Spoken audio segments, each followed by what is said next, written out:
ಭಾರತದಲ್ಲಿ 2000 ವರ್ಷಗಳಿಂದ ಅದಕ್ಕಿಂತ ಹೆಚ್ಚು ಸಾವಿರ ವರ್ಷಗಳಿಂದ ಹೆಣ್ಮಕ್ಳು ಕೇವಲ ಮನೆಯಲ್ಲಿ ಮಾತ್ರ ದೀಪ ಬೆಳಗಿಸ್ತಾ ಇದ್ರು. ಗಂಡಸರು ಮಂಚದ ಮೇಲೆ ಟಿವಿ ಕಾಲ ಮೇಲೆ ಕಾಲ ಹಾಕಿ ಕುತ್ಕೊಂಡು ಟಿವಿ ನೋಡ್ತಾ ಇದ್ರು. ಆದರೆ ಹೆಣ್ಮಕ್ಳು ಸ್ವಚ್ಛಗೊಳಿಸೋದು, ಕ್ಲೀನಾಗಿ ಇಟ್ಕೊಳ್ಳೋದು, ಮಕ್ಕಳನ್ನ ಲಾಲನೆ ಪಾಲನೆ ಮಾಡೋದು, ದೇವ್ರ ಗುಡಿಗೆ ಹೋಗಿ ದೀಪ ಹಚ್ಚೋದು. ಕೇವಲ ಮನೆಯಲ್ಲಿ ದೀಪ ಹಚ್ಚತಕ್ಕಂಥ ಹೆಣ್ಣು ಮಕ್ಕಳ ಕೈ ಇವತ್ತು ಇಷ್ಟೊಂದು ಜನ ಗಂಡಸರ ನಡುವೆ ದೀಪ ಹಚ್ಚಿತು ಅಂತಂದ್ರೆ ಅದು ಬಾಬಾ ಸಾಹೇಬ್ ಅಂಬೇಡ್ಕರ್ ಅವರ ಜ್ಞಾನ ಮತ್ತು ಹೋರಾಟದ ಶಕ್ತಿ ಕಾರಣ. ದುರಂತ, ಬಹಳ ನೋವಿನಿಂದ ಹೇಳ್ತೀನಿ, ಅಂತ ಹೆಣ್ಮಗಳು ಅಂತ ಶಕ್ತಿ ಕೊಟ್ಟಿದ್ದು ಬಾಬಾ ಸಾಹೇಬ್ ಅಂಬೇಡ್ಕರ್. ಅಂತ ಬಾಬಾ ಸಾಹೇಬ್ ಅಂಬೇಡ್ಕರ್ ಅವರ ಜಯಂತಿ ದಿವಸ ಪೂರ ಕೆಲಸ ಬಿಟ್ಟು ಇಲ್ಲಿ ಇರಬೇಕಾಗಿತ್ತು, ನಡುವೆ ಬಿಟ್ಟೋದ್ರು. ಬಹಳ ಬೇಜಾರಾಯ್ತು ನನಗೆ. ನಾನೇನು ಯಾರಿಗೂ ಮುಲಾಜಿಡೆಯಲ್ಲ. ಈ ವೇದಿಕೆ ನೀವು ಕೂತ್ಕೊಂಡಿರೋದು, ನಾನು ಮಾತಾಡ್ತಿರೋದು ಎಲ್ಲ ಅಂಬೇಡ್ಕರ್ ಕೊಟ್ಟಿರೋ ಭಿಕ್ಷೆ. ಆ ಕಾರಣಕ್ಕೆ ಅಂಬೇಡ್ಕರ್ ಜಯಂತಿ ದಿವಸ 1000 ದೇವಸ್ಥಾನಗಳ ಉದ್ಘಾಟನೆ ಇದ್ರೂ ಕೂಡ ಬಾಬಾ ಸಾಹೇಬ್ ಅಂಬೇಡ್ಕರ್ ಅವರ ಜಯಂತಿಯನ್ನು ಬಿಟ್ಟು ಹೋಗಬಾರ್ದು. ಬಿಟ್ಟೋದ್ರೆ ಅದು ಅಪರಾಧ ಅನ್ನುವಂಥದ್ದೇ ನನ್ನ ಭಾವನೆ. ಅದ್ಯಾವುದೇ ಕಾರ್ಯಕ್ರಮ ಇರಲಿ. ಅಂತ ಅಂಬೇಡ್ಕರ್ ಅವರು ಈ ದೇಶಕ್ಕೆ, ಮತ್ತೆ ನಮ್ಮ ಸೋದರ ಹಾಡುಗಾರ ತುಂಬ ಚೆನ್ನಾಗಿ ಹಾಡಾಡ್ತಾ ಇದ್ರು. ನನಗೆ ಭಾಳ ಇಷ್ಟ ಆಯಿತು. ತುಂಬ ಒಳ್ಳೆ ಹಾಡುಗಳನ್ನು ಹಾಡಿದ್ರು. ಆದರೆ ಹಾಡಿನ ನಡುವೆ ಮತ್ತೆ ಅವರು ಹಾಡಿದ್ದ ಅವರು, ಅಂದರೆ ಹಾಡು ಬರೆದಿದ್ದು ಬೇರೆಯವರು. ಅಂತ ಹಾಡುಗಳನ್ನು ಸಾವಿರಾರು ಬರೆದಿದ್ದಾರೆ. ಲಕ್ಷಾಂತರ ಹಾಡುಗಳಿದ್ದಾವೆ ಬಾಬಾ ಸಾಹೇಬ್ ಅಂಬೇಡ್ಕರ್ ಅವ್ರ ಬಗ್ಗೆ.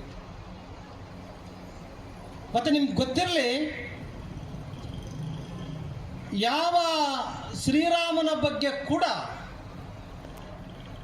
ಅಷ್ಟೊಂದು ಹಾಡುಗಳಿಲ್ಲ. ಆಂಜನೇಯನ ಬಗ್ಗೆ ಕೂಡ ಅಷ್ಟೊಂದು ಹಾಡುಗಳಿಲ್ಲ. ದುರ್ಗಮ್ಮನ ಬಗ್ಗೆ, ಎಲ್ಲಮ್ಮನ ಬಗ್ಗೆ, ಕರಿಯಮ್ಮನ ಬಗ್ಗೆ, ಕೆಂಪಮ್ಮನ ಬಗ್ಗೆ ಯಾರ ಬಗ್ಗೆನೂ ಅಷ್ಟೊಂದು ಹಾಡುಗಳಿಲ್ಲ. ಅಷ್ಟೊಂದು ಅಂಬೇಡ್ಕರ್ ಹಾಡುಗಳಿದ್ದಾವೆ. ಅಂತ ಹಾಡಿನ ನಡುವೆ ಮತ್ತೆ ಮಾತುಗಳ ನಡುವೆ, ನಮ್ಮೆಲ್ಲರ ಮಾತುಗಳ ನಡುವೆ ಒಂದು ಪದೇ ತಪ್ಪುಗಳಾಗ್ತಾ ಇರ್ತವೆ. ಅವೇನಂತಂದ್ರೆ, ಬಾಬಾ ಸಾಹೇಬ್ ಅಂಬೇಡ್ಕರ್ ಅವರು ದಲಿತ ನಾಯಕ ಅಂತ, ದಲಿತ ಸೂರ್ಯ ಅಂತ. ದಯಮಾಡಿ ಅದನ್ನ ಡಿಲೀಟ್ ಮಾಡ್ಬೇಕು ನಾವೆಲ್ಲ ಸೇರ್ಕೊಂಡು. ಬಾಬಾ ಸಾಹೇಬ್ ಅಂಬೇಡ್ಕರ್ ಅವರು ದಲಿತ ಸೂರ್ಯ ಅನ್ನುವಂಥ ಅತ್ಯಂತ ಹೀನ ಕೆಟ್ಟ ಪದವನ್ನು ಬಳಸೋದನ್ನ ಬಿಡ್ಬೇಕು ನಾವು. ಯಾರು ಹೇಳಿದ್ದು ದಲಿತ ಸೂರ್ಯ ಅಂತ? ಯಾರು ಹೇಳಿದ್ದು ದಲಿತ ನಾಯಕ ಅಂತ? ಬಾಬಾ ಸಾಹೇಬ್ ಅಂಬೇಡ್ಕರ್ ಅವರು ದಲಿತರಿಗೋಸ್ಕರ ಹೆಚ್ಚು ಮಾಡಿಲ್ರಿ. ನಾವು ತಪ್ಪು ತಿಳ್ಕೊಂಡ್ಬಿಟ್ಟಿದ್ರಿ ಇಲ್ಲಿವರೆಗೂ. ದಲಿತರಿಗೋಸ್ಕರ ಏನು ಮಾಡಿದ್ದಾರೆ ಅಂಬೇಡ್ಕರ್ ಅಂದ್ರೆ, ಅಂಬೇಡ್ಕರ್ ಅವರು ದಲಿತರಿಗೆ ಏನು ಮಾಡಿಲ್ಲ ಅಂತ ಹೇಳ್ತಿಲ್ಲ ನಾನು. ಆದರೆ ಇಲ್ಲಿವರೆಗೂ ದಲಿತರಿಗೋಸ್ಕರ ಮಾಡಿದ್ದಾರೆ ಅನ್ನುವಂಥ ಮೀಸಲಾತಿಗೆ ರಿಸರ್ವೇಶನ್ ಮಾಡಿದ್ವಲ್ಲ ಅಂಬೇಡ್ಕರ್ನ. ನಾನು ಇನ್ನೊಂದ್ಸರಿ ರಿಪೀಟ್ ಮಾಡ್ತೀನಿ, ಮೀಸಲಾತಿಗೆ ರಿಸರ್ವೇಶನ್ ಮಾಡಿದ್ವಿ ಡಾಕ್ಟರ್ ನಾವು ಅಂಬೇಡ್ಕರನ್ನ. SC/ST ಮೀಸಲಾತಿಗೆ ಅದರ ವಿಶೇಷವಾಗಿ. ಆದರೆ 23 ಜನ ಪ್ರಧಾನಮಂತ್ರಿಗಳಾಗಿದ್ರಲ್ಲ, ಅದು ಭಗವದ್ಗೀತೆಯಿಂದ ಆದ್ರ, ಬೈಬಲ್ನಿಂದ ಆದ್ರ, ಕುರಾನ್ನಿಂದ ಆದ್ರ, ರಾಮಾಯಣ ಮಹಾಭಾರತದಿಂದ ಆದ್ರ, ಬಾಬಾ ಸಾಹೇಬ್ ಅಂಬೇಡ್ಕರ್ ಅವರ ಕೈಯಿಂದ ಬರುವಂತ ಸಂವಿಧಾನದಿಂದ ಆದ್ರ. ಹಂಗಿದ್ದಾಗ ಆ ಪ್ರಧಾನಮಂತ್ರಿ ಪಟ್ಟಕ್ಕೆ ಆಯ್ಕೆ ಆಗಿರ್ತಕ್ಕಂಥವ್ರು ಯಾರು ದಲಿತರಲ್ಲ. ರಾಷ್ಟ್ರಪತಿ ಸ್ಥಾನಕ್ಕೆ ಆಯ್ಕೆ ಆಗಿರ್ತಕ್ಕಂಥ 2 ದಲಿತರಂತ ಹೇಳ್ತಾರೆ, ಗೊತ್ತಿಲ್ಲ ನನಗೆ. KR ನಾರಾಯಣನ ಬಿಟ್ರೆ ಇನ್ಯಾರು ದಲಿತರಲ್ಲ. ಕರ್ನಾಟಕದಲ್ಲಿ 24 ಜನ ಮುಖ್ಯಮಂತ್ರಿಗಳಿದಾರಲ್ಲ, ಅವ್ರು ಯಾರು ದಲಿತರನ್ನೂ ಆಗಿಲ್ಲ.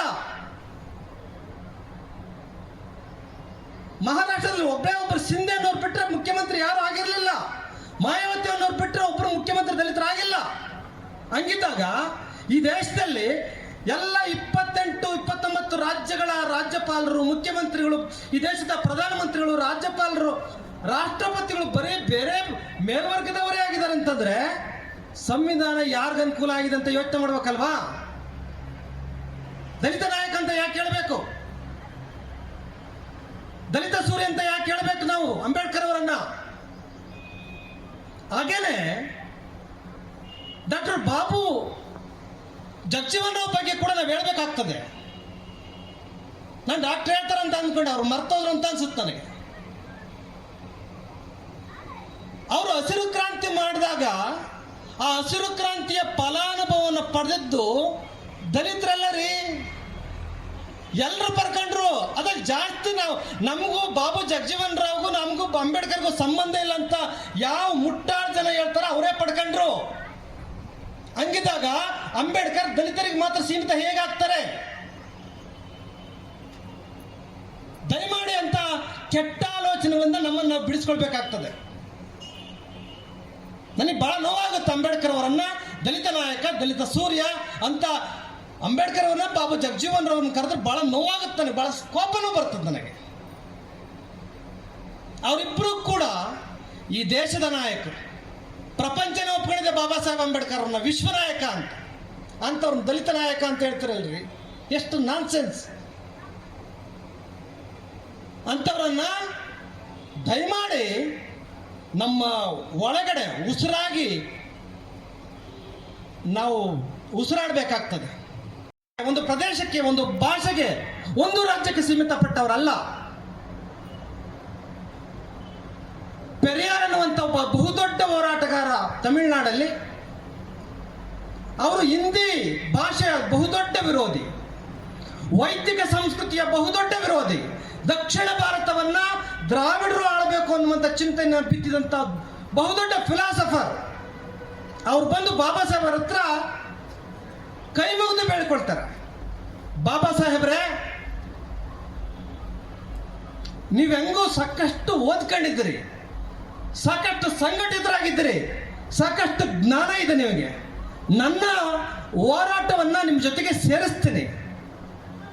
ಹೆಂಗೂ ಭಾರತ 3 ಭಾಗ ಆಗ್ತಾ ಇದೆ. ಒಂದು ಪಾಕಿಸ್ತಾನ, ಇನ್ನೊಂದು ಬಾಂಗ್ಲಾದೇಶ, ಇನ್ನೊಂದು ಭಾರತ, ಹಿಂದೂಸ್ತಾನ ಆಗ್ತಾ ಇದೆ.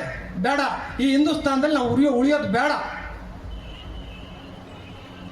ಹಿಂದೂಗಳು ಅಂತ ಏನು ಕರ್ಕೊಳ್ತಾರಲ್ಲ, ಅವರು ಹಿಂದುತ್ವದ ಹೆಸರಿನಲ್ಲಿ ಬಡವರನ್ನ, ಶೂದ್ರರನ್ನ, ಮಹಿಳೆಯರನ್ನ, ದಲಿತರನ್ನ ಇನ್ನೂ ತುಳಿತಲೇ ಹೋಗ್ತಾರೆ. ಆ ಕಾರಣಕ್ಕೆ ದಯಮಾಡಿ ಒಪ್ಕೊಳ್ಳಿ. ನಾನು ಕೇಳ್ತೀನಿ, ಬ್ರಿಟಿಷರನ್ನ ನೀವು ಹೆಂಗೆ ಪಾಕಿಸ್ತಾನ ಮಾಡ್ತಿರೋ, ಬಾಂಗ್ಲಾದೇಶ ಮಾಡ್ತಿರೋ, ಹಂಗೆ ನಮಗೆ ದಕ್ಷಿಣ ಭಾರತವನ್ನ ದ್ರಾವಿಡ ಸ್ಥಾನ ಮಾಡಿಕೊಡಿ ಅಂತ ನಾನು ಕೇಳ್ತೀನಿ.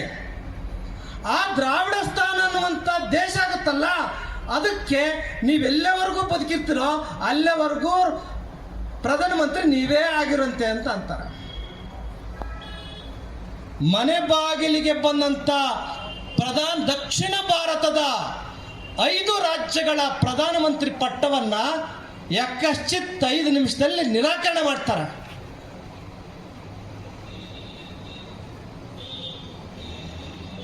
ಪೆರಿಯಾರ್ ಮಹಾಸ್ವಾಮಿಗಳೇ, ನಿಮಗೆ ಸಾಷ್ಟಾಂಗ ನಮಸ್ಕಾರ.